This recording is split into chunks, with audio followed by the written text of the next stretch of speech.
ಇವನಿಗೆ ಇದ್ದ ಒಂದು ರೋಗವನ್ನು ಈಗ ಪೂರ್ತಿಯಾಗಿ ಗುಣವಾಗಿದೆ ಮತ್ತು ಒಂದು ಕೋರ್ಸ್ ನಡೀತಾ ಇದೆ.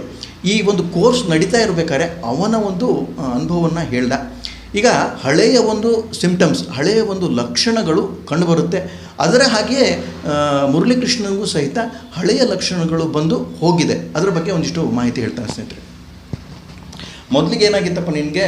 ಮೊದಲು ಹೊಟ್ಟೆ ನೋವು ಬರ್ತಾಯಿತ್ತು, ಆಮೇಲೆ ವಾಂತಿ ಬರ್ತಾಯಿತ್ತು, ಜ್ವರ ಬಂದಿತ್ತಾ? ಹೌದು, ಜ್ವರ ಬಂದಿತ್ತು. ಆಮೇಲೆ ಇದು ಮಲಮೂತ್ರ ಸ್ವಲ್ಪ ವಿಸರ್ಜನೆಯ ತೊಂದರೆ ಇತ್ತು, ವೇಟ್ ಲಾಸ್ ಆಗಿತ್ತು. ಸೊ ಇವೆಲ್ಲ ಲಕ್ಷಣಗಳು ಮುರಳೀಕೃಷ್ಣನ್ಗೆ ಇತ್ತು. ಈ ಲಕ್ಷಣಗಳ ಒಟ್ಟಿಗೆ ಅವನಿಗೆ ಮಲದಲ್ಲಿ ಎಣ್ಣೆಯ ಒಂದು ಅಂಶ ಬರ್ತಾ ಇತ್ತು. ಈ ಎಣ್ಣೆಯ ಅಂಶ ಬರ್ತಾ ಇರುವಾಗ ನನ್ನ ಟ್ರೀಟ್ಮೆಂಟ್ ಶುರುವಾದಾಗ ಅದು ಮತ್ತೆ ಬಂದು ಅದು ಪೂರ್ತಿಯಾಗಿ ಈಗ ಹೊರಟೋಗಿದೆ. ಇವನ ವೇಟು ಸಹಿತ ಮೊದಲನೇ ವೇಟ್ಗೂ ಇವಾಗಿನ ವೇಟ್ಗೂ ನೋಡಿದ್ರೆ ಅವನಿಗೆ 2 ರಿಂದ 3 kg ಇನ್ಕ್ರೀಸ್ ಆಗಿದೆ.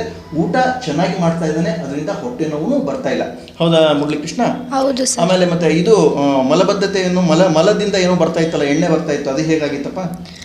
ಅದು ತುಂಬ ಎಣ್ಣೆ ಎಲ್ಲ ಬರ್ತಿತ್ತು. ಅದು ಎಣ್ಣೆ ಪದಾರ್ಥ ತಿಂದರೆ ಬರ್ತಿತ್ತು.